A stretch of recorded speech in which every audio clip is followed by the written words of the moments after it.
warm welcome to our respected teachers, committee members, student, and an esteemed speaker of the evening, Dr. Mahendra Mehta. This evening is indeed remarkable as today we are beginning with the very first session of Club Talks. Club Talks is an idea to bring students under one roof and help them learn and grow by few personalities who are at the top in their journey.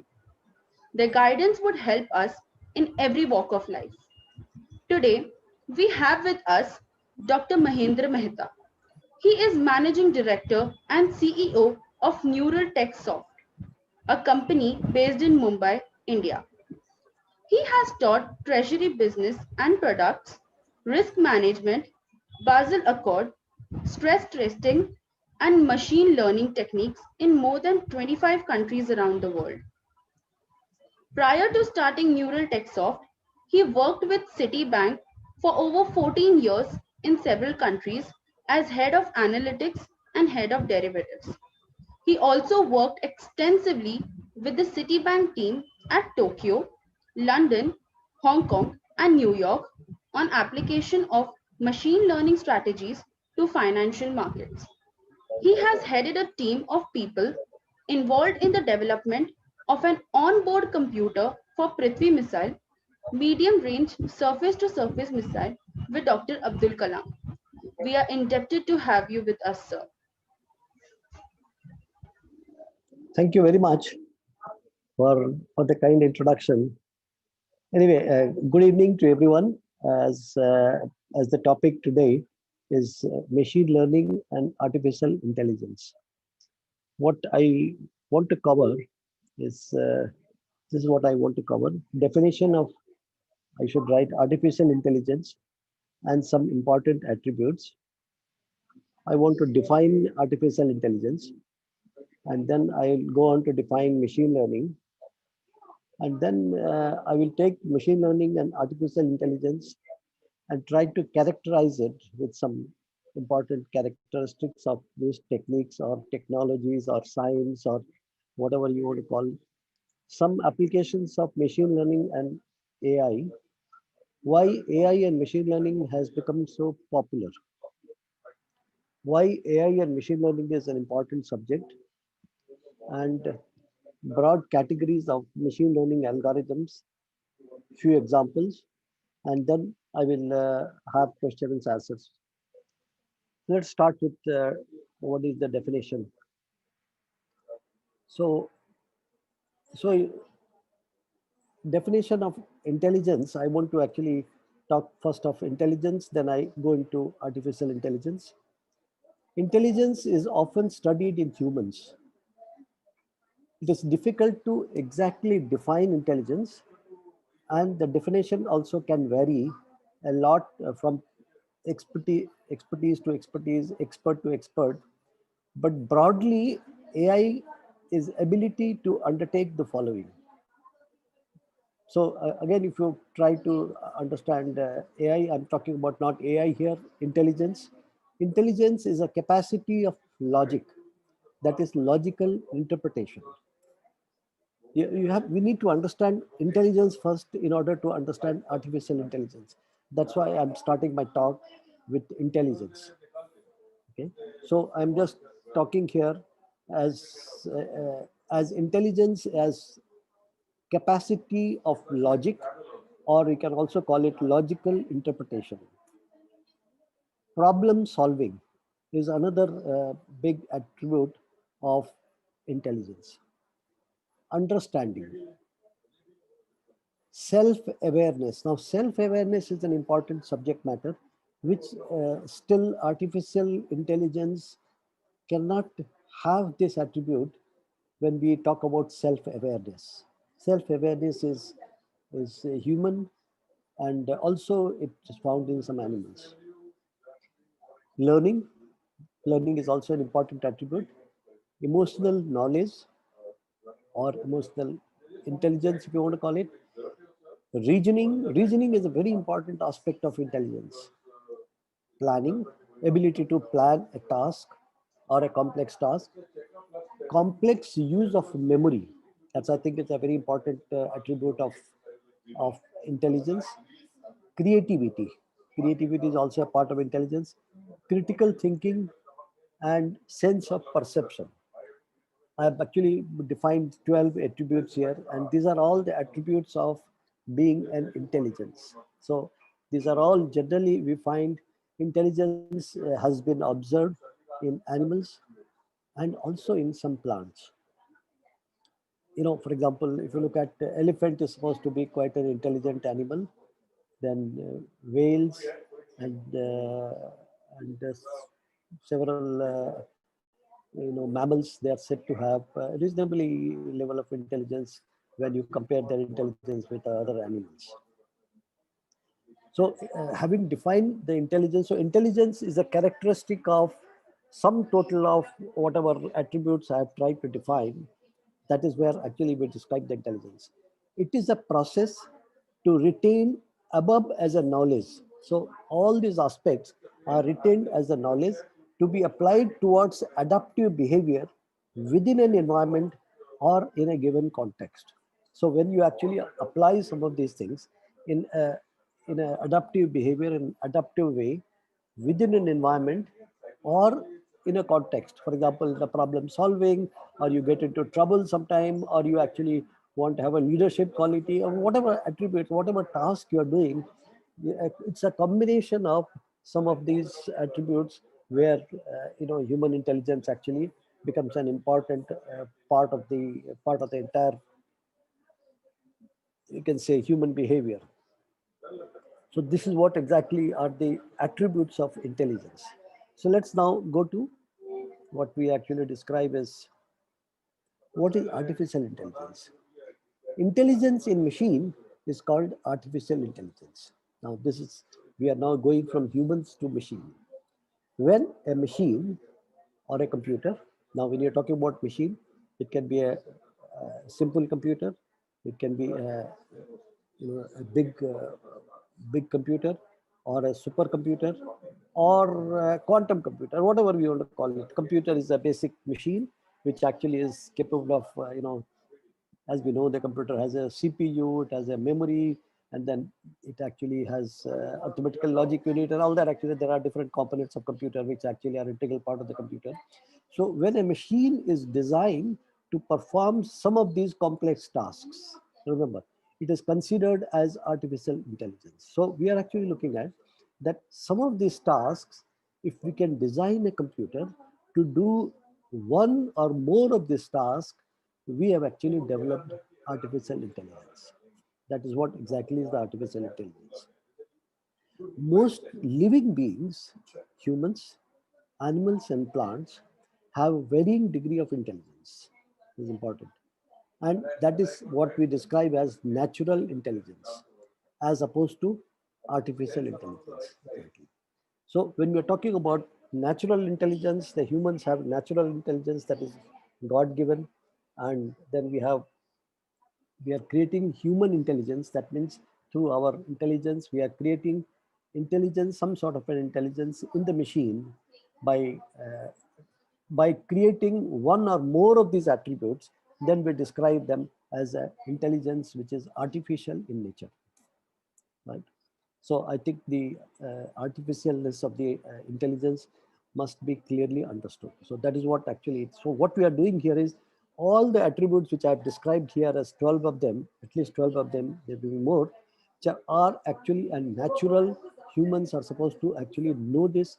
They do this all the time, and all students, all of us, they do it. We have learning capacity, we have an understanding capacity, we have a self-awareness, we plan our activities, we have a sense of perception, we do critical thinking, we are creative, we also have a complex use of memory, and then we have a capacity to logic, and we have a learning capability. So when we are able to do this in an artificial way in a machine, we actually are able to create an artificial intelligence which is actually machine. Now here, it's important or interesting to tell, the human brain is an extremely complex organ, perhaps the most complex biological creation. I think there's no doubt that the human brain is the most complex, you can say, organ and complex, I can say, entity in the entire world. I don't think that scientists even today understand the entire functioning of how a really, a human brain works. Quite a lot of research is being done, but last few decades we have made quite a lot of progress, but still it's not fully understood that many aspects of human brain, how it really works. Ordinarily, in most applications of AI and machine learning, now this is an important statement I'm making, we are trying to mimic. Okay, one.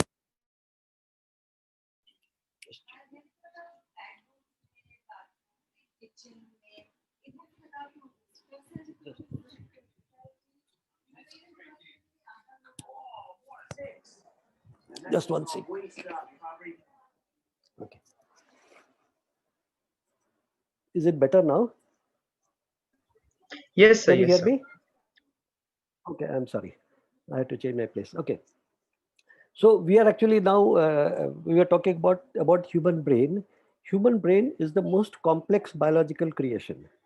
Now, when we are actually trying to create intelligence artificially, it is very important to understand how it is done. So ordinarily in most applications of AI and machine learning, we are trying to mimic or replicate or copy the output of the brain functioning rather than the mimicking of the brain itself.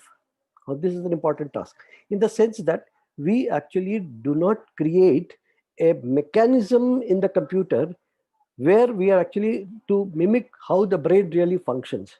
So we are actually trying to mimic in intelligence in terms of what the brain's output is. Output is problem solving, planning, reasoning, understanding, learning. So that is where we are actually trying to mimic the task done by a brain rather than mimicking the biology of the brain. Except to some extent, when we use artificial neural networks, this is one of the area of artificial intelligence, a very powerful AI technique for solving many complex problems. In artificial neural network, the human or a computer system tries to mimic the operational aspect. That means it tries to copy the functionality of the brain using a network. So that's what actually is slightly. So if you look at this function is different than this function, where machine learning and AI, in most cases it is actually we are trying to mimic the output of the human brain rather than the functioning of the brain the way it works. So that I think is clear distinction we need to really understand. Okay, let's just understand a little more. In artificial neural network, we try to mimic functioning of the brain and try to create a similar structure to a brain using artificial neurons and multi-layer perceptrons. So there, what we try to do is we try to create a network which some extent, it mimics some, or it tries to mimic some functionality of the brain. This is a very tiny attempt to replicate brain functions. Now, brain, we are talking about billions of neurons, and they are interconnected in a very complex way. Here we are talking about very simple artificial sort of network where we actually try to mimic the functioning of the brain in a particular way. But I actually don't think that it is. That's why I used word tiny here. A tiny attempt to replicate brain functions. Brain functions are extremely complex, and these artificially created neural networks have helped solve many complex practical problems. So this was actually, I think, in sometime in 80s, about 40, 50 years ago, scientists came out with neural networks, which actually was, they tried to replicate, how the brain internally functions. And based on that, they created what is known as an artificial neural network. So, and in there, it was able to solve many complex practical problems. And those problems were like image recognition and processing, pattern recognition, voice recognition and processing. And there is a science which developed very rapidly called deep learning. Deep learning is actually a very, very talked about subject, which is actually part of the complex neural network. Then we are talking about natural language processing, problems like language translation, both written and verbal. So these are the areas which are actually quite in demand, and they are now extending in a big way using artificial intelligence and machine learning. So if we go further, let's try and define what is machine learning. Broadly, what is learning? Let's try and understand learning. Acquisition of knowledge or skill through study, experience or being taught. What typically happens in schools and colleges. So the learning has acquisition of knowledge, skill through study, skill through experience, or you are taught a particular skill set, subject matter, whatever you're learning, law or physics or chemistry or computer science, database management, computer language, distributed computing, whatever you want to call. Typically what happens in the schools and colleges. So that is what exactly is the definition of learning. Now, what happens in machine learning? Machine learning is a subgroup of, they say it's a subgroup of artificial intelligence. So artificial intelligence is a broad word, and machine learning is, you can say, a subgroup. And the machine learning, or ML as it is called, is a science where mathematical, statistical models and algorithms are deployed in a computer system to perform a specific task with data. Now, this is an important thing. Artificial intelligence also uses to a large extent data, but it can also have its own algorithm to generate its data. So I will give you certain examples when I finish the discussion discussion of machine learning and AI. But machine learning is primarily driven by data. So it's important that it's a, so what is happens is there is a mathematical algorithm or a statistical models which are actually deployed in terms of a program to perform specific task with past data. It's important. It helps unfold hidden complex patterns in a given data set. So for example, we have past data, and it's a complex set of data. It actually relates to a particular task or a particular activity, and then the data is taken, algorithm is deployed in the data, and a relationship between various variables of the data set is arrived at to either forecast or to understand the data behavior for certain output which we are actually looking for. For example, we can actually take an example of, let's say we want to diagnose cancer in some patients. So what we have is that we have last 10 years, people have come and they tested whether they have cancer or not. So the diagnostics were performed. So we have all the diagnostics report, we have mammogram, whatever the diagnostics component we have. Based on that, we have, and then based on that, a diagnosis was done that if somebody has cancer or not. So we have both input and output. That means there was a data, and based on that data, a decision was reached whether somebody has that disease or not. So now we have input output. So using this data and this output, we actually train a computer or using an algorithm, and based on that, the computer now gets trained in order to really understand what actually was the data and what was the outcome of that. So the computer has learned from the data set to be able to decide exactly what is the relationship between somebody has the disease and what is the input in terms of data. So once that relationship is established and once the computer is trained in that, then what really happens is the output is not required. Now the input, you give the data for a patient, and the computer now tells, or the algorithm now tells, that what is the possibility or a probability that this person has that disease. So that is what exactly is the broad machine learning exercise that is being done. So that's why I wrote, it helps unfold hidden complex patterns in given data set. It's a very exciting technological development of recent times. I think it's important, and I think we must realize, all of you are computer science students, it is important for you to realize that this is a very exciting development of recent times. It will also create many new jobs in the computer science, and in its newer application. There are, we can see lot many applications coming in future, which we could not even think maybe 10, 15, 20 years ago. Now, lot of new areas of applications actually will show up in a very, very big way. So this is an area which is actually, expanding, exploding, and there are huge opportunities will be created in this. It identifies valuable relationship among various variables in a given data set. I think we're talking about still machine learning. It can easily handle thousands or many more variables at given time, even in real time.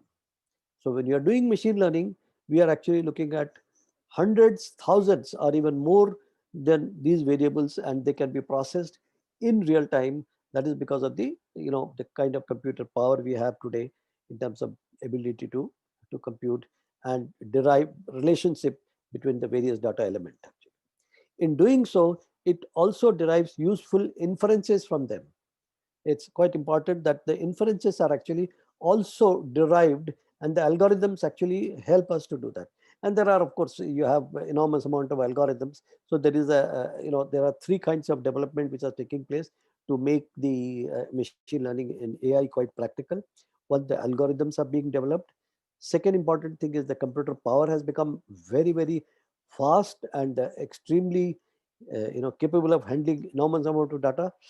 Distributed computing has become actually a reality. And then there are now languages which are available, which actually can take data in a very large number, what we describe as a big data, and they can process it in real time. So that's what exactly. As it is evident from the name, machine learning gives a computer power which helps to mimic the task that would conventionally be done by humans. So it is essentially what we are looking at is that we have the past data, and then we are using computer algorithmic power to find the relationship between different variables. Further, I'd like to add a task which cannot be done by humans, given the complexity of the problems or mammoth data set and inability for human brain to perceive the complex relationship between various variables. Now, if you're talking about millions of data set and you have to process this data without the computers, there is no way a human really can do it. It's only open to machines, and machine only can do that. So it is important to understand that part quite well actually. So that lot of tasks which are now being done by machines, even if humans really want to do it, it is now not practically possible. Let's look at some of the characteristics of machine learning and artificial intelligence. Both machine learning and artificial intelligence are statistical and mathematical algorithms or programs developed to learn from the data provided to it.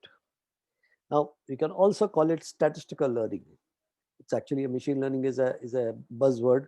It's just the extension of statistical learning. So just remember that. So we're talking about artificial intelligence and machine learning, but they are generally broadly statistical learning.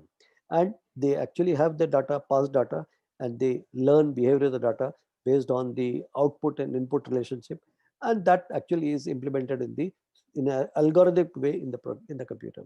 Extremely good in finding complex relationship existing in provided the data set actually. So the data which we are using, it actually is very good in finding a relationship among the data set. They are primarily data driven modeling exercise, particularly the machine learning. It can handle very complex big data very easily and efficiently. Now, machine learning is helped by huge operating computer speed and quick response time of the computers. So that is what exactly has helped achieving machine learning and AI in today's era. Hardware prices have fallen a lot in last few years. As you know, it has further falling, and in my opinion, in few years, the price of hardware will almost become negligible in terms of, if you look at the relative to the other costs, which are actually, will be different. Okay, let's look at some more characteristic of machine learning and artificial intelligence. Most algorithms of machine learning and AI are freely available in Python and R. Python and R are both are interpretive language, both are open source language, I think it started, Python is normally used by computer scientists and R is not normally used by statisticians. So now there are a lot of commonality between the applications, but we found very clearly that Python is slowly taking over, but R is also a very, very powerful language, and there are more than 14,000 packages which are available in R today, and almost any task which you want to do in R can be done in R, and also in Python. Python also is expanding very rapidly. So many machine learning and AI tools and applications are freely available. It's important to remember that they are mostly in open source and available freely. Huge decision support for helping us with complex decisions. They can actually help us to take very complex decisions. In many cases, better decision making ability of the machine learning and AI algorithms. So again, remember that lot of decision making which we do using data available to us can be done in a much better, more efficient way when you use machine learning and AI. And we have some, more applications area actually I'm going to describe. Steadily working and reliability becoming efficient and increase in confidence. Now here what happens, when the machine learning and AI started, the confidence of human confidence of machine learning and AI was slightly, people were actually questioning it, and they were thinking, I don't know, we can rely on machine or not. Is it a good idea or not a good idea? But then as it became more and more promising, it started actually becoming more efficient, and the confidence in machine learning output and AI output actually has increased considerably, and people have now started depending on that actually. Many problems which machine learning and AI can solve today could not otherwise be solved. So there are a lot of problems which, now, for example, I just give you a simple example. We have this Google Map. Can you imagine, without AI and machine learning, Google Map? No way. Can you do it manually? Not possible. Can you do it programmatically? Not possible. So it's actually because it is processing, enormous amount of data set in actually arriving at what decision it arrives, where you are actually going, where you want to go, and all the allied information which it gives is absolutely a very, a perfect example of the complexity and the task which AI and machine learning technology is doing. Increasingly, newer problems coming in the realm of machine learning and AI, which did not have any solution, or in many cases, previous solutions were ad hoc. Now, this is an important thing. Lot of new problems which actually did not have any solution. People could not even think of solving those problems. They are now being looked at seriously, and machine learning and AI are able to solve some of these problems. And I can tell you some of the very interesting problems which actually we will discuss as we go along. And and if the solutions of some of these problems were existed, either they were not being solved properly, or some solutions were quite ad hoc. Continuous improvement of algorithmic power as more and more data made available in future. So we have, let's say, few years of data, and as we apply machine learning and AI algorithms, as more data is captured, the accuracy of the AI and machine learning algorithm starts to improve automatically, and then over a period of time it becomes almost very highly accurate, and it is able to do the task with enormous efficiency.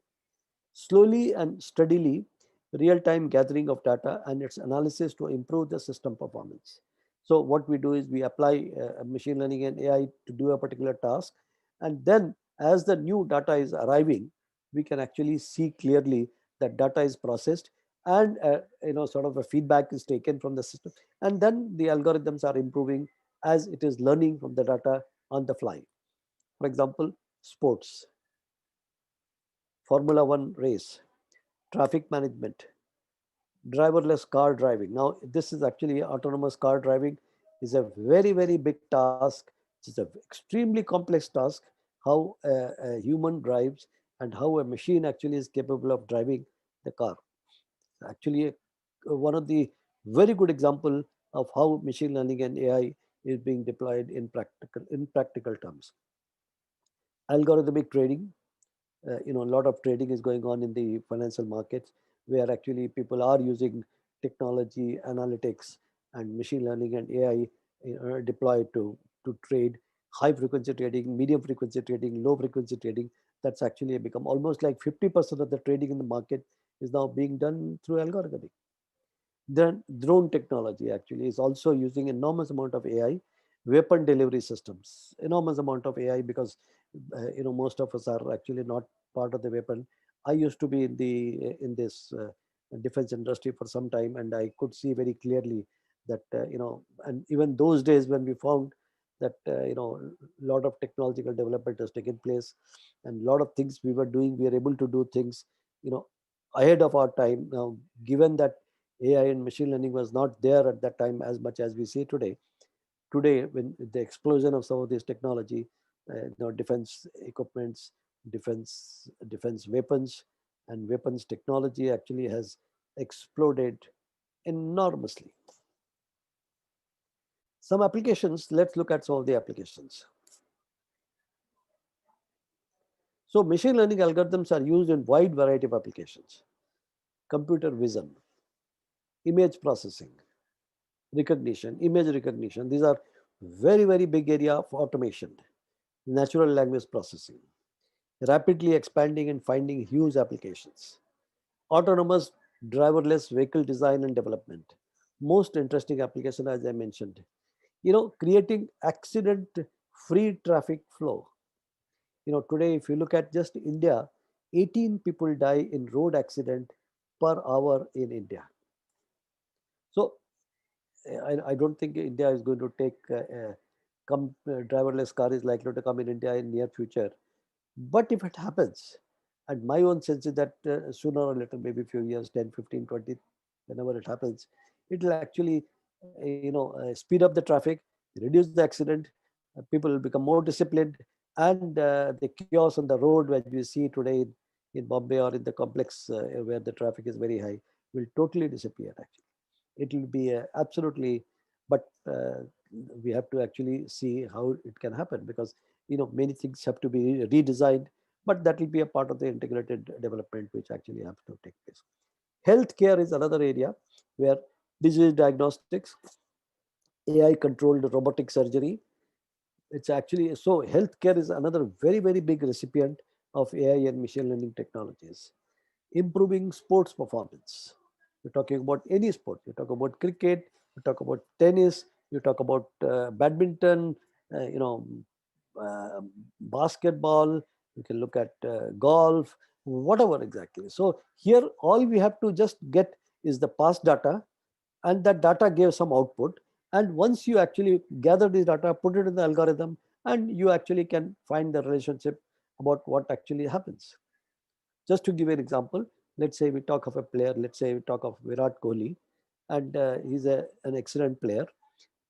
And, he has been playing for now many years. And every time he goes out, we just analyze what type of balls in last 10 years that he has been playing cricket, he got out.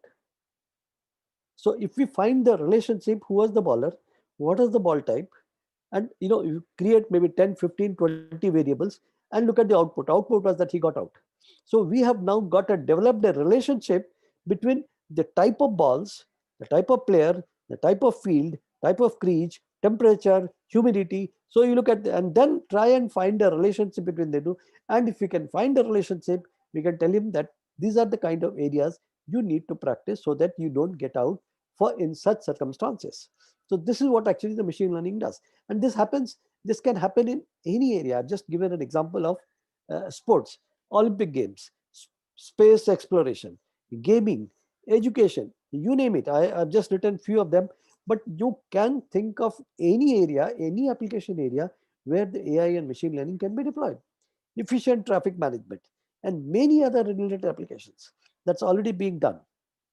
Medical science, I've already said, diagnostics of rare cancer, precision surgical procedures. So I've just repeating myself, but you can see very clearly that there is a whole lot of application of machine learning and AI explosion taking place in almost any area actually. And if you ask me frankly, in our country, unfortunately, we are not still deploying some of these technologies to our real advantage because the industry is still not receiving this particular technology as easily as actually I've seen in many countries.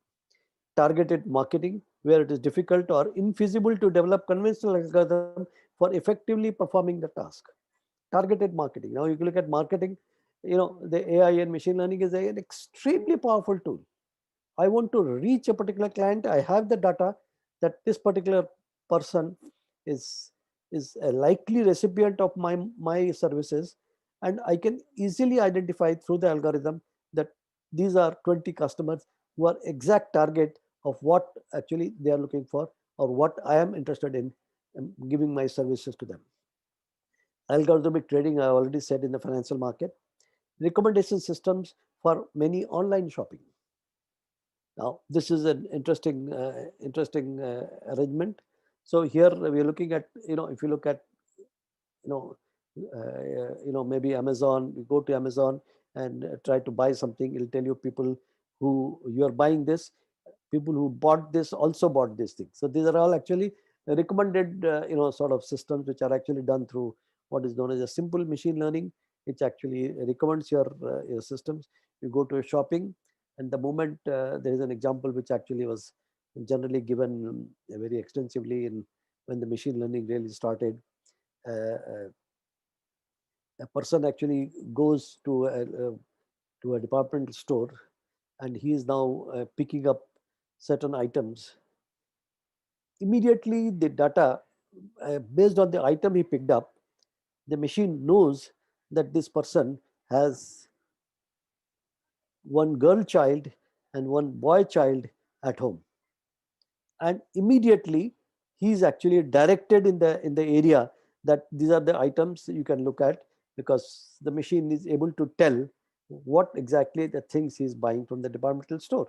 So these are all the recommended system which actually can be easily tracked by the recommended. So that actually happens very easily. Churn analytics for various applications, telecom and retail businesses, customer segmentation in various businesses, warfare machinery enhancement, drones, surveillance technology, radar systems, satellites, traffic management related applications, already, agricultural science, music, cinema, crime detection, chatbots. Chatbots are actually now quite popular in a lot of banks and insurance companies. And a lot of companies actually have already put chatbots is nothing but a machine driven technology who can answer some of the set questions which actually normally people ask. So they are now programmed to do that, and then as you ask questions, it starts learning those questions and prepares itself better to answer some of the questions which actually it has not heard earlier. Google Home is another very big application. I think you must have seen Alexa all the time. People are talking about these are all the great applications. I have Alexa at home, Google at home. What is the temperature outside in Bombay today? Hey Google, what is the temperature outside in Bombay?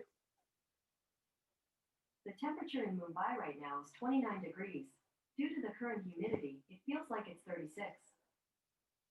Can you hear that?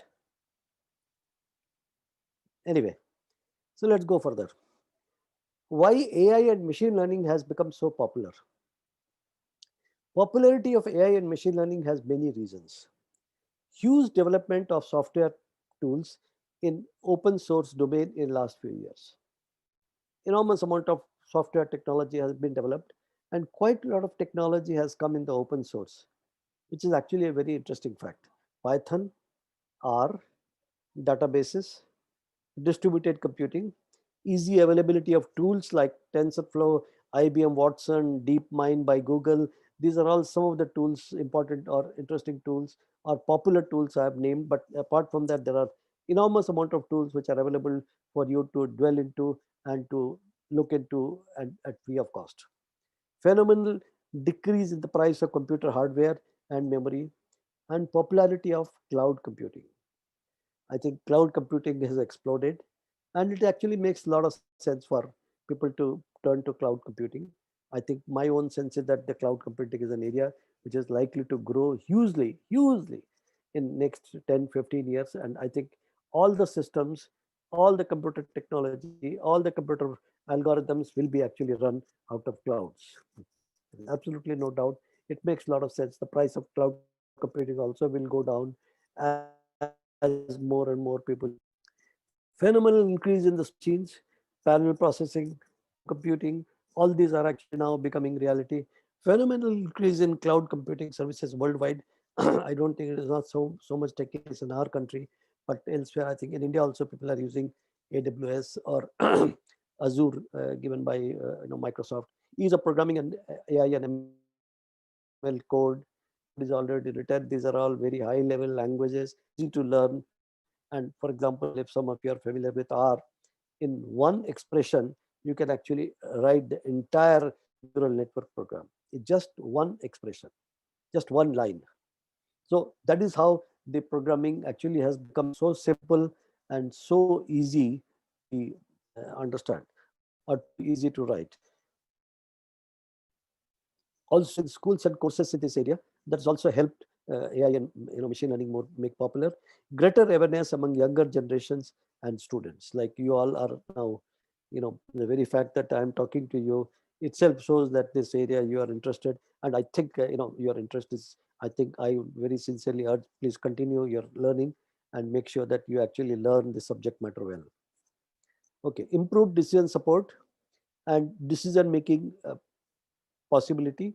I think decision support and decision making. Now there is a difference between decision support and decision making. Decision support is slowly culminating to decision making. All right, so this is where actually you look at. I was in the aircraft industry earlier. We were supposed to have a decision support system. The final button will be pressed by the human. Now slowly people are actually going towards decision making, because the decision support and after that decision making, the time between the two activities has come down considerably. As a result, the decision support system is slowly disappearing and people are looking at decision making systems. All around application of this technology in all discipline. I actually don't think there is any discipline which is actually untouched with this particular technology. No discipline is untouched with its influence. Not difficult to apply and use. Now, this is an important thing. Limited investments in applying. For most part of the exercise is good data. Now, this is an important part. And feature identification. Appropriate and clean, relevant data. Now, I actually also want to tell you something very interesting here. For all the students, all who are listening to me, I think three things are very important for you to understand artificial intelligence and machine learning. It's not a part of the slide. So these three things are, you have to have a strong statistical and mathematical background, because entire machine learning and AI algorithms are driven by some amount of statistics and some amount of mathematics. And sometimes it can really get complex mathematics, but you have to be on top of that. So I would very sincerely urge, if you want to stay in computer science, you have to learn AI and machine learning, and it is important for you to understand mathematics very well. But that's an important. So 50% of the AI and machine learning is mathematics. Remember that. And then another 25 to 30% is part of language learning. So you have to learn a language, and based on that language, you are actually going to program some of these AI and machine learning algorithms through a language. So either you can learn Python, Python is a good language to learn, or you can learn both Python and R. All of you are very young, so spend time. I think you are learning already, maybe Java you may be learning. So Java is good to learn, and then immediately switch to Python and then start learning R. So you have a versatility to learn all the three languages, and then many times you can actually apply R to solve a problem, or a Python, or maybe Java, actually, whatever. But why the Python and R actually are popular, because enormous amount of tools are available, of machine learning tools and AI tools are available in Python and R. They are not available in Java or C++ or .NET or any other programming language. Okay, improved decision support and decision making possibility. So why artificial intelligence and machine learning is important? Okay, all around applications of technology in all disciplines. Okay, so this I think I've already covered. So let's just look at why AI applications have become so popular. Coursera contribution in learning ML and AI, making it more popular. Actually, Coursera is also giving quite a lot of courses, and for some reason, the Coursera courses are extremely popular in India. With I've seen all the CVs which I receive many times. Everybody writes that they have done some course in Coursera, and so they have actually also helped the expansion of the popularity of AI and machine learning. Shifting of talent from all disciplines in data science. So a lot of people actually are moving from any other engineering area or even from other discipline, and they're coming to data science area, which actually is making it more interesting for people who want to get into AI and machine learning for various applications. Actually, huge applications by big technology giants like Google, Facebook, Twitter, LinkedIn, Microsoft, Tesla. Tesla is the one who's making electric car, Instagram, and other platforms. All of these companies are using artificial intelligence and machine learning extensively. Extensively. They have hundreds and thousands of people who are working on these technologies all the time, worldwide. Data collection and availability in many businesses across different fields. So this is again data are being collected and they are now available, and most businesses are having data because now the computerization of the businesses have taken place in last 10, 15, 20 years. As a result, data is available. As a result, they can start looking at inside the data set and trying to see exactly how they can arrive at relationship between various data. Then increasing cost of manpower in many job functions. See, the other thing what is happening is the cost of manpower, the trained manpower actually has become expensive. As a result, people are slightly to optimize the cost. They want to actually give quite a lot of tasks to a computer, which can actually do whatever is done by humans. If it is not a complex task and it can be done, replaced by a machine learning algorithm or AI algorithm, they are slowly handing over the task to the person, which actually machine can do. Increase in customer volume across in many industries compel the need for automation. Now, this is also an important task. If you look at, for example, SBI, I wonder, SBI has maybe what 70, 80 million customers in the country. Now, it is not possible for them to technically answer their queries to 80 million people online. There is no way they can. So they have to go to what is known as chatbot service. You're looking at telecom industry. You're looking at the government. They're actually, so you're talking about huge amount of customers they are serving. And in order to interact with the customer, it is indeed not practical to deploy human resources. So then the reason is that, yes, so let's put the technology in place and let the technology face the humans actually, and let the people interact with the technology so that they can get the queries answered through this technology. Increase in problem solving capability of very complex problems. So quite a lot of complex problems actually can be solved using some of this. So that problem solving capacity has gone up considerably. As a result, it's also becoming popular. Helps in knowledge retention in a very significant way. Actually, now, this is also a very important thing. If you look at what was happening was that people actually they acquire a lot of knowledge, and if they can impart some of this knowledge to the machines, then machine actually can learn itself, and then they can actually what is known as the retention of the knowledge takes place in technology some way or the other. And as people retire, some of those knowledges actually our experiences are captured in the form of data, and that is retained by the machines, and the machines actually can learn and retain the knowledge to a large extent. Actually. So that's why that is something which actually is making AI and machine learning quite popular. Coming to the next slide, many problems which could not be solved earlier can easily be solved now using this technology.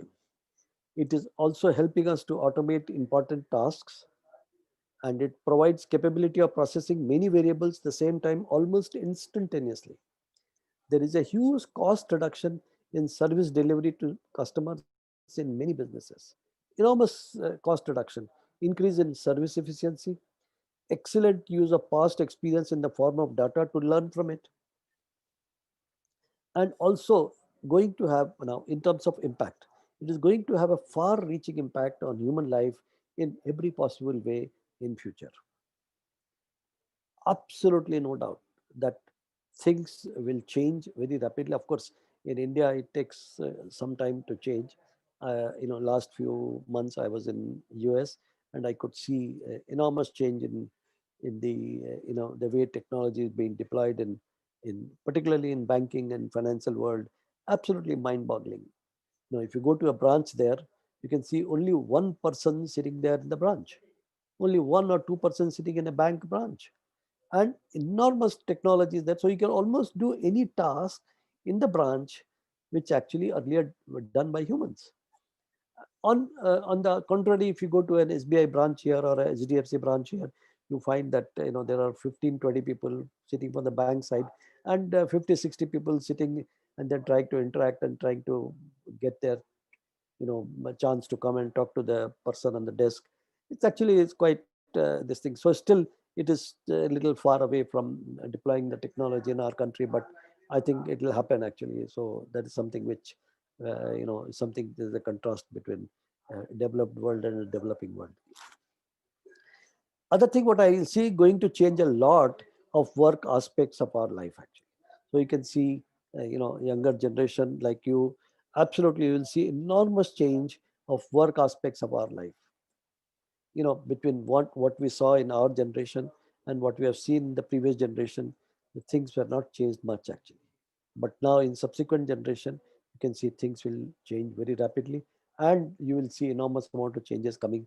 And changes will come because of a lot of changes will come because of the technology. I think that is something you have to keep it in mind. So you have to keep abreast with technology, make sure that you understand, learn it, and learn to deploy it to solve problems.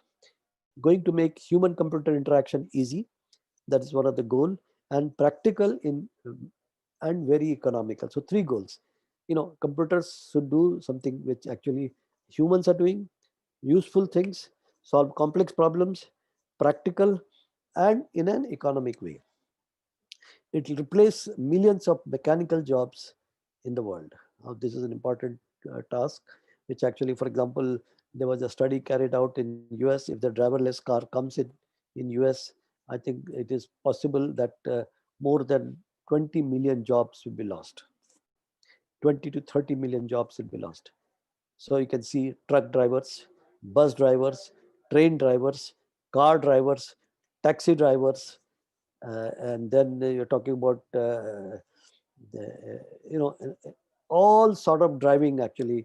Either it will become automated or drone driven, which is actually run by technology, which actually is going to make enormous change. It's a social concern. How what will be the social impact of that is something which actually scientists are not really, they are not looking after this aspect. This social scientists will look into this and see exactly what really happens. But it's an important thing to remember actually. Okay, so now I'm just going to talk about a little bit about technical aspect here. Broad categories of machine learning algorithms are, so machine learning, we're talking about supervised learning and unsupervised learning. There are two types of learning which takes place. So as the name itself suggests, one is supervised learning. Now, what is supervised learning? The learning is supervised. What happens in the school? And then you have, when the teacher is there, and teacher, he or she is supervising the learning. So that is where we're talking about supervised learning actually. A child grows and the parents are actually supervising the learning of the child actually. Child of course also learns from his or her own experience, but then the parents are actually imparting what is known as the learning as the child starts to grow. Then you are talking about unsupervised learning actually. So where the children or the people, they learn on their own, and to a large extent there is no supervision which is provided actually. So similarly, the machine learning is divided to supervised and unsupervised learning. In supervised learning is also further classified into what is known as the classification and regression actually. So there are two broad, classification and regression. Now regression is normally uh, a linear, in the sense that you can see a linear regression or a logistic regression, where we're talking about you are actually trying to understand the relationship between output and the data. and there is a supervisor. That means the output exists and the input is also there in terms of data, and the decision is also there. That is married, and together a supervised learning is performed through the algorithms. So we have classification, which is actually, classification is nothing but yes or no, pass or fail. you know So there are a lot of algorithms. There are support vector machines, neural networks, logistic regression. Then we are talking about random forest. There are a whole lot of algorithms which are actually in the common domain, and those algorithms are actually very popular. On the other side, unsupervised learning, you have what is known as a clustering, which is actually where clustering is also a very powerful technique, where we actually take the data and cluster it in a manner. And when you do the clustering ensemble itself gives you an enormous amount of information about the data. And this is quite interesting actually. I wish I could show you some examples, but I think you can actually look at the clustering, and you can really see some very fascinating examples of the clustering. Another very big area of machine learning and AI is what is known as the visualization, which is actually I have not covered here because of the lack of time. But visualization is an area where you are actually displaying the output of machine learning and AI in a manner which is clear for anyone who has nothing to do with the machine learning and AI, but even he or she exactly understand the output, what actually is arrived at using the machine learning. So that actually a huge amount of development is also going on in the visualization area, and I think is a matter of great study, and a lot of visualization technology tools are actually available to do a visualization actually. So I think with this I complete my today's discussion. But if there is anything which actually I want to open the lines for question and answers, because I thought I'll keep some time for question and answers. But what I have done is actually, so if I just go back to just within 2 minutes, so I described the intelligence in the form of this, and then I try to describe artificial intelligence. So artificial intelligence is a two aspect. One aspect is that we actually try to mimic the output of the brain. And the second category, which is neural network, we try to mimic the functioning of the brain using a network. So this is the difference between AI and artificial intelligence. And the two aspects where the output of the brain is mimicked and the functioning of the brain is itself mimicked in the neural network. And then I went on to describe the machine learning, which is nothing but getting some relationship between the input, that is data set, and the output. That is what is known as a machine learning actually. And then of course I kept on describing the characteristic of machine learning. Then I went through the languages which are used, application area which I've said, and then some applications. And then I said a lot of applications. I mean, you can just name hundreds of applications almost in every area, every discipline, why it has become popular, and why it is important. I think it's and then I said why it has become popular, and then why it is important, and then I've just described the supervised and unsupervised just broadly actually. So I will, if Karan, if you can open the lines, then I can actually ask questions. I will answer questions if anybody has any questions. Yes, sir. Please, please feel free to ask any question, related or unrelated. I'll be quite happy to answer if I can.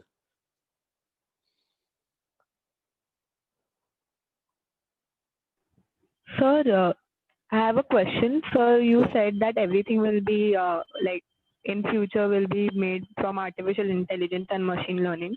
So does not this restrict people from following their passion? Like if someone wants to do something for a lab research in science or something, but if there is only artificial intelligence, he has to first learn the artificial intelligence, then learn the sciences. Like if Okay. online labs and all that are made in future, then how? What See, do you think about this? Yeah. So what I was actually meaning that lot of areas of our day-to-day, working. We get up in the morning and then we actually get ready to go to the office, do a task in the office, or go to school, or whatever task we are doing, you will see a lot of implementation of AI and machine learning in our daily life. It doesn't mean that area of research will not be available or not be open actually. So even in the research, enormous amount of applications of AI and machine learning are coming, but it is not prohibiting people to pursue their own. I don't think that I meant that that actually will be stopped. No, I don't think so. It is basically what actually happens is, for example, you go to the bank to take a service from the bank, or you go to the government and actually are taking a service from there, or you go to school and you are actually learning something, and or you are maybe going to marketplace and or you are shopping something. You will see implementation of some of these technologies which will make your task more efficient. It will become more easy for you to do that particular task in a more efficient way, cost efficient, time efficient, and also it will become a more a pleasure, in many ways. But it will, you can say, transform your task in a substantially different way than what you're doing currently. That's what I meant actually. All right. Does it Yeah, answer sir, your but question? then Yeah. learning coding or learning AI would be a compulsion then in that way. See. Now, let me explain. Actually, now, for example, let us say that. What is your good name? Archana. Archana. Archana, let me just explain. Let's say that you are actually, let's say you are a doctor. You become a doctor. Let's say I'm just telling now. Now you are actually practicing, and let's say you are a heart surgeon. All right. And there is a so you are actually doing your surgery, and you find everything is going fine. And there is another heart surgeon who is using AI and machine learning. You don't have to, as a doctor, you don't have to learn machine learning and AI. Only AI and machine learning will be actually learned by people who are implementing some of these technologies. In fact, only 5 to 10% people only will be implementing this technology. 80 to 90% of the population will be recipient of some of this technology in task they are doing currently. So I'm talking, even coming back to this. So somebody is using, a robotic surgery in heart, and he finds that his accuracy or his surgical procedure is much better and faster and more competitive and more economical, and the survival rate is good. What will be your approach, you tell me, as a doctor? I would go for the No, robotic so obviously type you of also have to surgery. think that what actually he is or she is doing different than what Hmm. I'm actually doing. See, one of the very serious problem in implementing AI and machine learning in India is wherever there are people, they are opposing this technology. Absolutely, but they think no, it is. They think their job will be lost, and as a result, they are obstructing implementation of this technology in an extremely big way. They are afraid, but sooner or later that will happen actually. Now, if you go to banks or insurance companies or a lot of other, service industry, you find that people are opposing themselves. They think that they will, to some extent, it is correct. But when actually, as a computer science student, if you actually don't learn this technology, then the problem is that you may not get the job you like to do actually in the technical area, because these technologies will be hugely in demand. While I'm talking to you today, we are talking about 200,000 jobs are to be filled up in United States in these areas. They're not getting people in this area. Trained people are not there. People who cannot, looking for programmers who can program in Python or distributed computing, Hadoop or Spark or any of this technology, or SQL, or MongoDB, or any of these unstructured databases. People are not available actually at all. So that is where actually big challenge is. And the reason is that the rate at which the implementation of technology is taking place there is much faster than what technology we are implementing here. Here, people are not getting jobs who actually, acquire, data science experience. Not they have difficulty in getting job because industry is still not, ready to take some of these people who are actually, develop this technology. So again, coming back to your question, actually, So I actually don't think that the technology is stopping you to pursue your career in the way that you want to do it. I don't think in that respect the technology is going to make change in a significantly big way, as I see from my perspective. All right, Archana, you are not satisfied. Hello. Yes, sir, you audible. I guess Archana got disconnected, I guess. Okay, no problem, no problem. Yeah. All So right. we have some questions in the chat box. Okay, let me just open the chat box. Where is the chat box? Okay. Okay, so there is a question, what are the neural networks? So neural networks are actually nothing but, you can say it's a network where there is what is known as an element or a neuron, which actually is created, artificially created in computer, and it gets some input, data input at one side. So it is just a input output sort of network. So it gets input and then it transforms that input to a particular output depending upon the transfer function of the network. There are a lot of transfer functions which are available, and so once you actually design that network, and there is an interconnected network, so there is a input layer, then you have a middle layer, and then you have output layer. Actually, I can explain this. Let me explain this to a little bit more. Let me just get iPad and connect it to you exactly, and then you can actually just 1 second.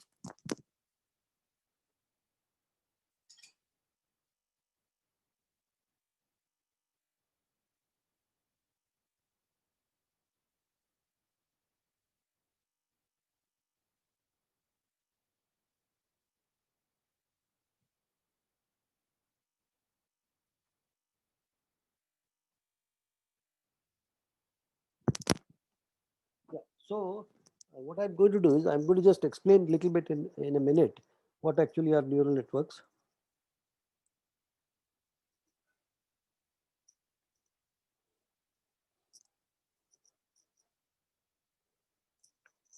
So I'll just come out and then share my iPad.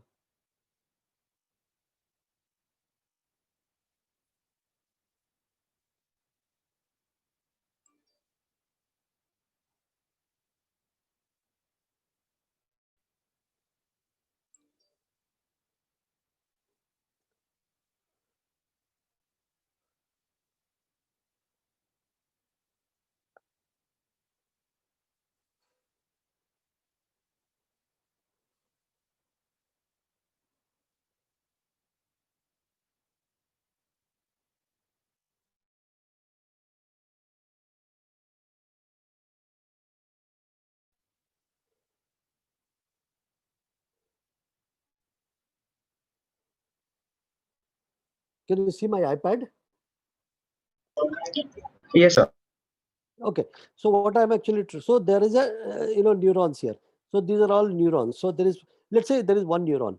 So I have an input here, okay, and then there is an output here. All right. So there is what is known as a transfer function, which actually can be like this. All right. So now this input, let's say this input value is this. So if this is the value, this will be the output. If this is the value, this will be the output. So it transforms this input into an output. So this is so there is a series of inputs which actually are, so there is input 1 here, input 2, 3, 4, whatever actually. And then you can see, so this is the input layer. Sorry, you are actually, are you able to see this? Not yet, sir. Okay, Yes, 1 second, sir. 1 second. Yeah, are you able to see now? Yes, sir. Yes. Yeah. So then you Yes, have yes. another layer here. So these layers are interconnected. So you can see all the layers are interconnected. Well, it's sort of a complex network actually. So then you have this output layer. All right, and then you have the output. So this is what is known as the input layer. This is the middle layer, and this is the output actually. This is how to some extent, our brain is structured. So through our eyes, it goes to a brain, and then from there it actually gets connected, and we start seeing a senses, and That means what we are seeing is getting converted into brain, and we get the processor of the image actually, or sensory, or touch, feeling, whatever actually. So exactly, this is a small mimic or a small replica of the brain. So here we have all the inputs, and this is the output. So just to give you an example, let's say that yesterday's stock price was S1, S2, S3. This is day for yesterday, and these are the stock prices for last 4 days. And the fifth day, stock price was S0. So I know the input, I know the output, and so I give the so I train this network to start predicting the stock prices. So I sort of a relationship between input and output is actually or is modeled using the what is known as the neural network actually. So these are all very popular, and extension of this is nothing but what is very popularly known as deep learning. Deep learning is nothing but a complex network, which is actually deep learning. It's a concept of deep learning. So that's what the deep learning is. So maybe sometime I can actually. So I have done extensive work on the neural network. In fact, I have I wrote a book, co-authored a book when I was actually teaching in London Business School on the neural network actually. So at that time I was a little bit. So let me just see exactly if there are other questions which are there. Chat, yeah.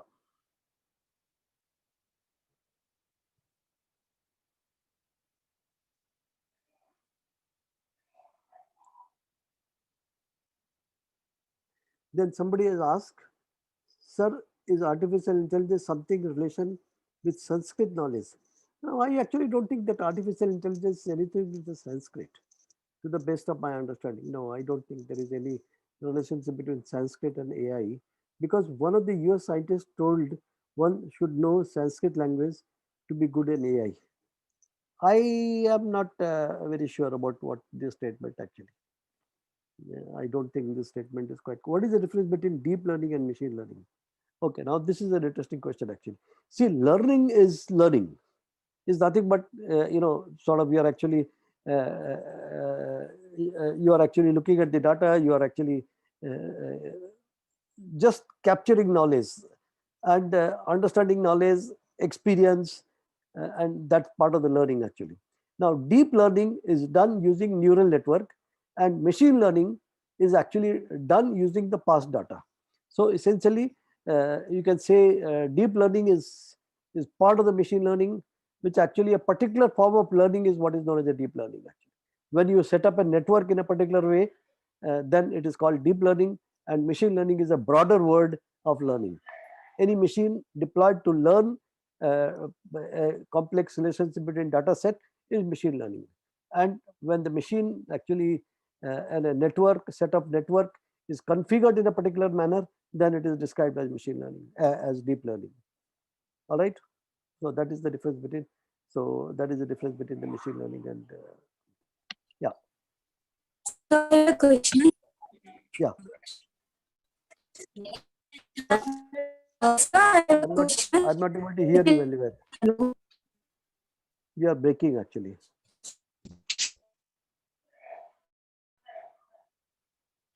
Okay, you can just send me it in writing actually if you don't mind. Can you just put it in the chat box? I think the line may be slightly weak.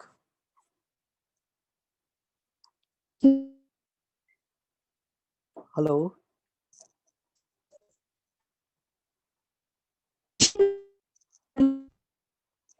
Oh, computer vision actually. Okay.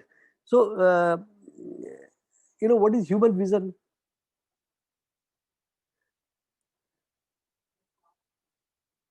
How will you define human vision?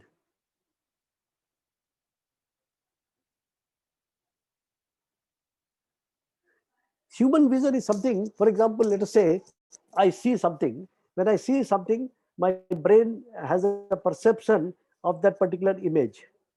And a brain is actually quite good in what is known as in pictures. When we see an image of a person or a scene or nature, we actually capture that image in a particular way.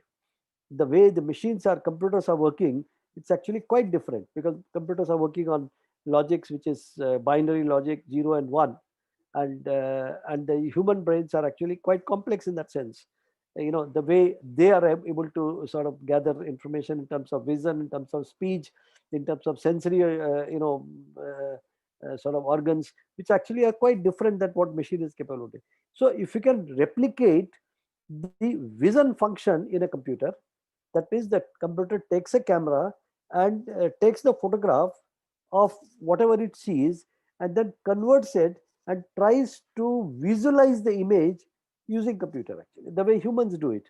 And that is what we describe as a computer vision. That means we are trying to program a machine to visualize a particular scene or a particular picture or nature or whatever it sees in a way similar to what humans will actually see. That's what the computer vision is.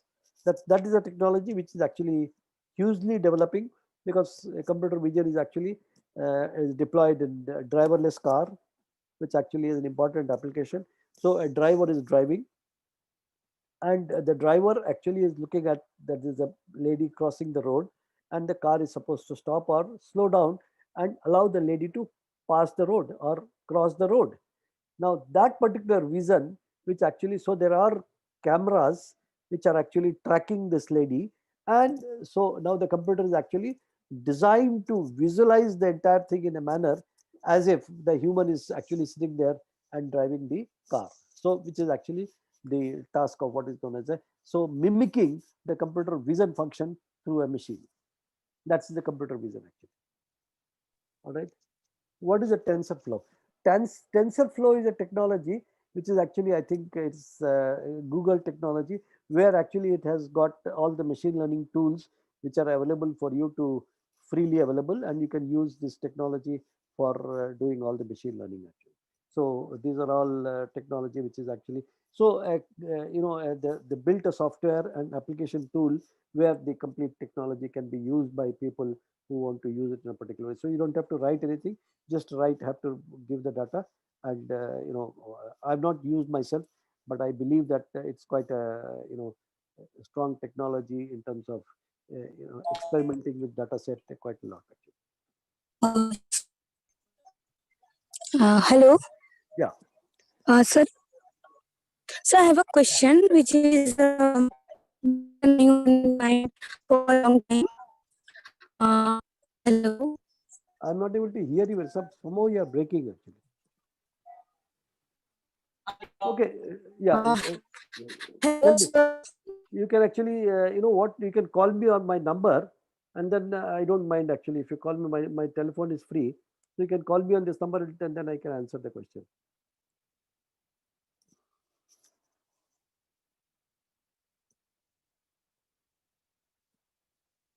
Can you see the number?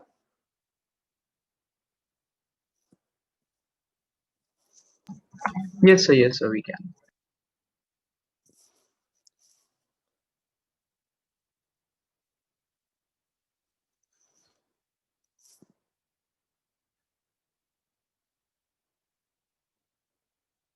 Yeah. So now there's a question on self-driving car.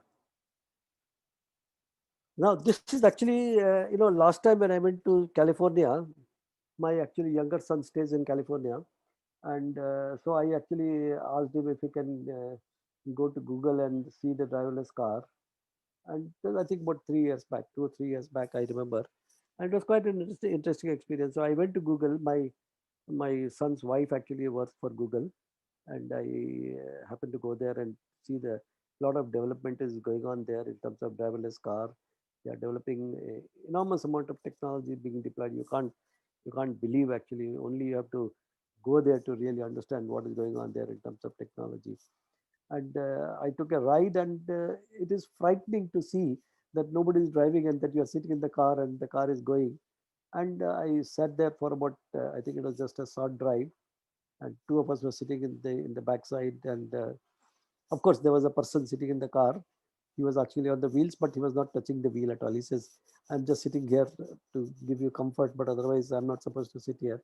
And it was quite interesting drive actually. So the driverless car is a function where the the role of driver is fully, it's an autonomous. What is the word autonomous means? There is a word called automatic and autonomous. Autonomous word means the process where the online decisions are taken by human, who's by machine, who is actually controlling the particular process. For example, an autonomous machine will decide at all time what it has to do to achieve a particular task. An automatic machine, if there is a functional problem, it will stop. But an autonomous machine will not stop. It will continue to do till the time it actually it sort of does the task at actually in a totally autonomous way actually. So autonomous vehicles are nothing but it will actually continue to do the task in best possible way as humans will do, and maybe better than that actually in many times as actually starts to learn things actually. Yes. So that's what the autonomous car is. Yeah. Yeah. Any other question? Okay. So Hello, sir. yeah, I had an Question. open Hello. heart surgery. Yes, I had an open heart surgery in 2017. So, Yeah. Somebody asked me if I had an open heart surgery. Yes, I had an open heart surgery. Okay. Sorry. Yeah. Please ask question. yeah, sir. Question is on my mind for a long time. Sir, I feel that. Hello. Actually, you are not so much audible. In between, you are breaking. Actually, I can hear you sometime, and then suddenly you just. Network issue. I will actually There is request some you if you can network call me on my phone. If it is possible, then I can actually understand your question well. It would be better, Kirti, if you write the question in the Or chat you can box. write the question actually. Yeah, whichever way you want it. Please feel free to ask any question actually. I'll be quite happy to answer. If I cannot answer, I will send the answer in writing. Sir, I have a question. Yeah, I can hear you well. Yes. Yes, sir. Sir, myself, Geeta ma'am from Computer Science Department. Okay. These are my students, sir. I asked Yeah. you the Oh, very question, nice sir, to talk to you. computer Yeah. vision. Sir, welcome to Right. KC College and very nice talk, sir. I'm very impressed, very Thank you very informative, much. and I also learned so many different applications and you're full of knowledge, sir. So I must thank Thank you Karan to very much. bring you with us. Hope to see you with the next session also on a different topic, sir. You have a lot of knowledge. I'm also learning so many things from you. My pleasure. Sir, I'm I so have a happy to question. interact with you. Yeah. Where is NLP used? Okay. I actually don't know. Have you seen an application called Google Lens? Yes, sir. I don't know if, I was actually quite surprised to see when first time the Google Lens came actually. All right. It was a Yes. very interesting application where I don't think many of the students in the class have seen that actually. And No, sir. I assume that if you have seen, it's quite good. You know what it does is actually, so let's say there is a text written in English. You're looking at a book with the text written in English. So you take this mobile phone, iPhone or an Android phone, and open the camera and focus on that text. What you see on the screen is a text in Hindi, not Yes, in English. That means it is doing an online translation of the text which is written in the book in English to a language which you want, maybe Tamil or Malayalam or in Urdu or in Italian or in Spanish or in Arabic, whatever language you want to convert. You can select that language and the text is in English. What you see on the screen is the language which you have requested for. This is one of the huge application of NLP. NLP again is a natural language processing. There are two applications. One is the written application and the verbal application.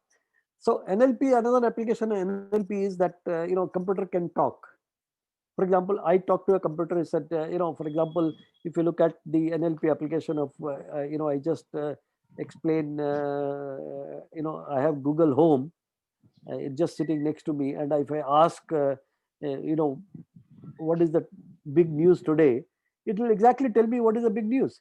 So this is the application of what is known as the natural language processing, where I speak English and it is understanding what I am talking, and based on that, it is giving me an answer from the database.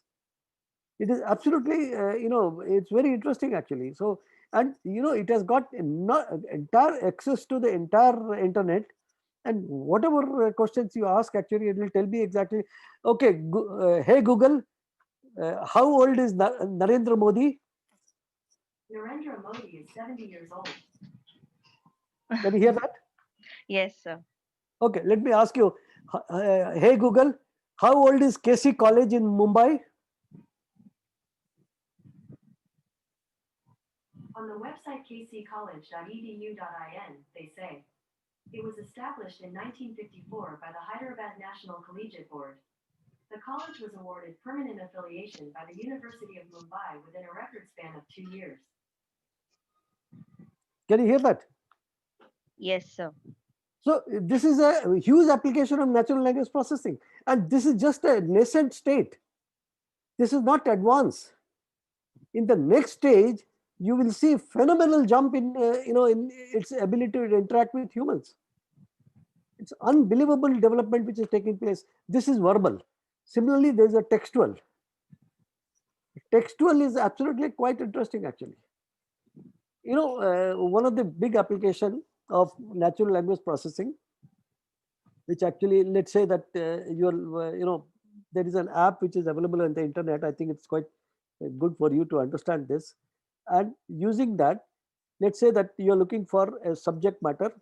Let's say you're doing research in, let us say, dowry in India.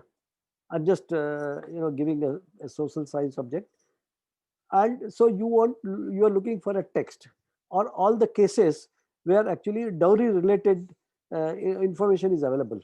You can request this app to create a book for you in dowry. In 20 minutes, it will create a book for you using all the languages which are available in the internet, and it will create a book and send it to you in 20 minutes. And the subject, you can choose what you like. I'm just giving you an example of dowry in this case. You can take as narrow subject as possible, and then it will create a book in half an hour, and it will cost you about $400 to $500. It will give you the book and send you in your email. So these are all the huge applications of NLP. NLP is in a huge application area, and I will actually sincerely urge all the students to sincerely learn this subject matter, because this is an area which is actually growing, and huge applications are actually there, because this NLP helps in artificial intelligence and machine learning to go to the people who know nothing about computers, and they want to still interact with the computer. Go to the computer in the village level. They can speak their language and interact with the computer and get necessary information about what they are looking for. Absolutely. Thank Okay. you, sir. Okay, I think, okay. So how long would you think, sir, that all AI will overtake humans? This is actually a difficult question to answer, but I actually don't think that people should be afraid of, that machines are going to take over humans.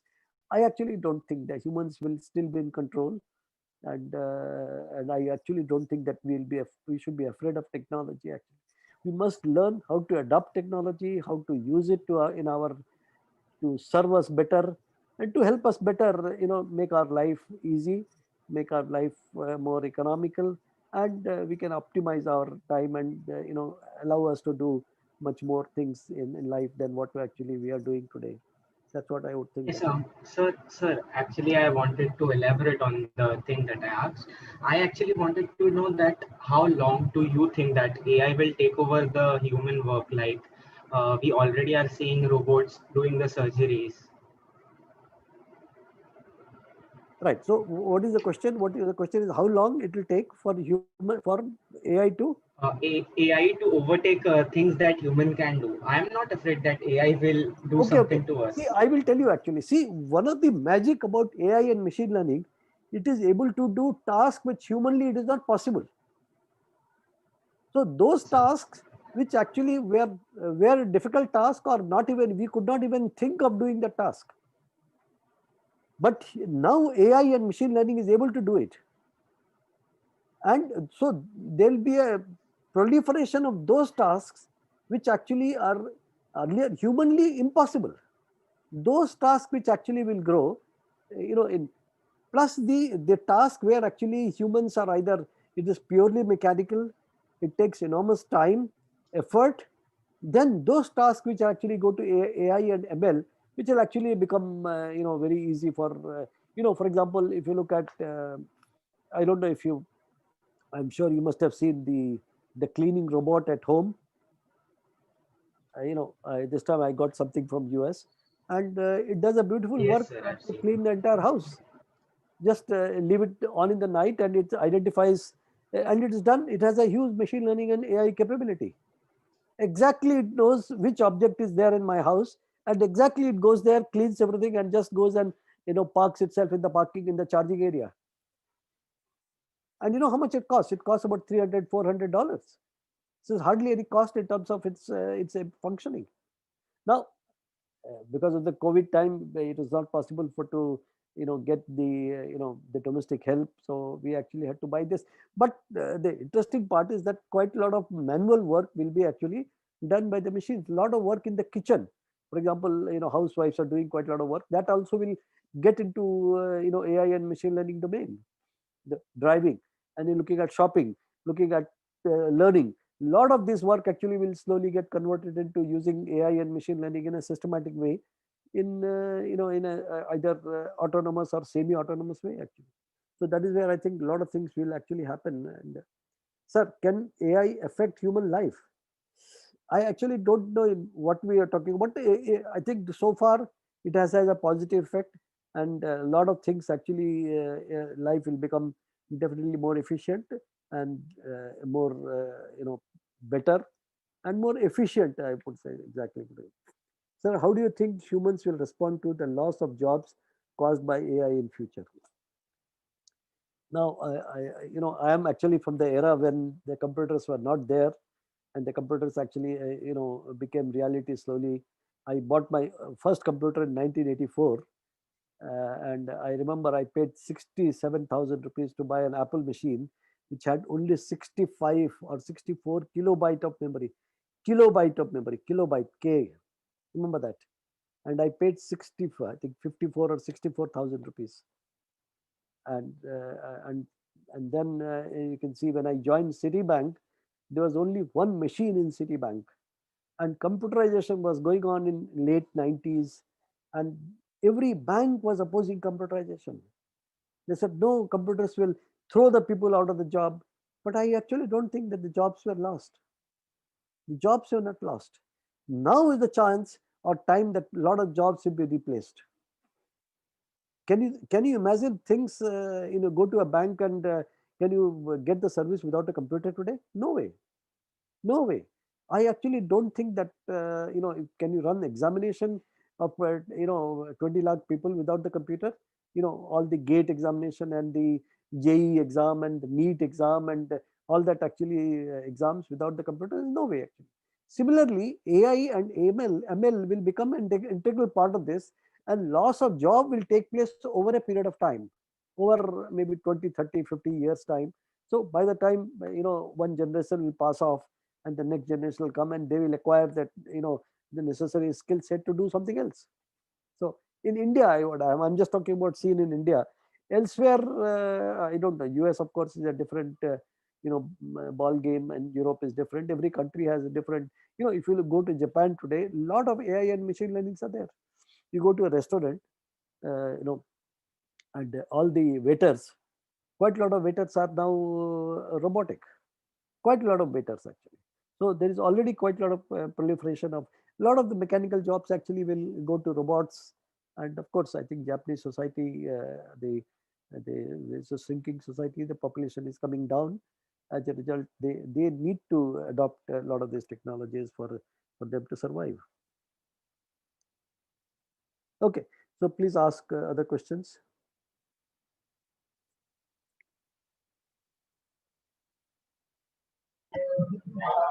I guess that's all the questions, I guess. All right.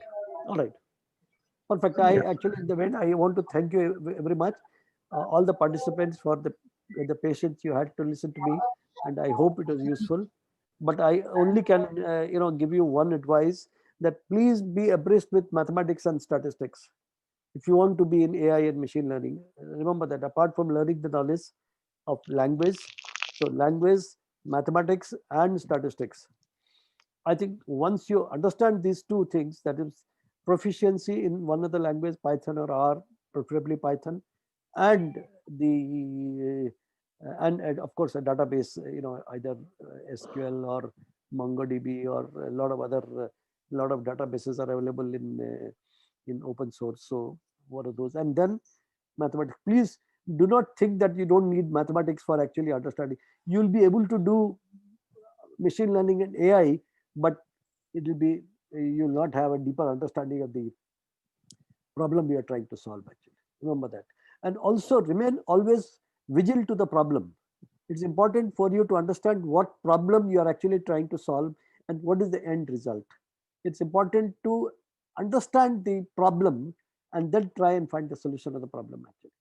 Practical problems, look at the problem, look at how the solution can be arrived at, and how the technology can be deployed to solve the problem. Believe me, industry is looking for that.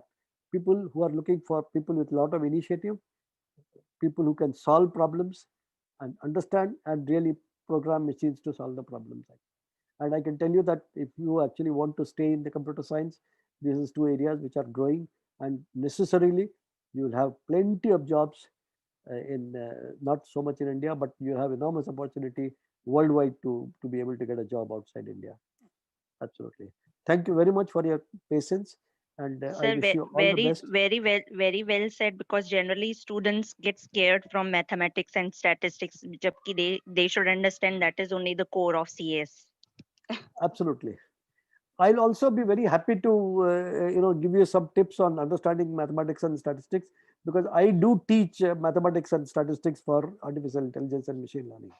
That is one of the Okay. subject I teach. So if you need any assistance to guide you in what to learn, how to learn, where to learn, and things like that. Yes. But do not ignore mathematics if you want to stay in this area. Please, my Yes, sincere sir. urge and request is So thank you absolutely. so Thank much you very for much, saying this and thing. Yes, sir. yeah, all the best to all the students Yeah. in all whatever endeavor they want to do actually, and take care, and thank you very much. Sir, Bye bye. surely we'll Yes, sir. contact you. Thank you Sure. so much, sir, for Thank you. sharing your number. Thank you. Thank you. Yeah. Thank you, Thank sir. you. Bye bye. Yes. Yeah. Thank you, So Karan. one Thank sec, you sir. for organizing Yes, sir. this, and I'm so Yes, happy to be definitely, part sir. of this. Yes. Yes, sir. All right. Yes, sir. So one sec, sir. Like I would like to, offer some word of thanks. So I, Karan Surana, on behalf of Tech Club, would like to thank Dr. Mahendra Mehta for sparing out his precious time enlightening us. It was indeed an informative session for all of us.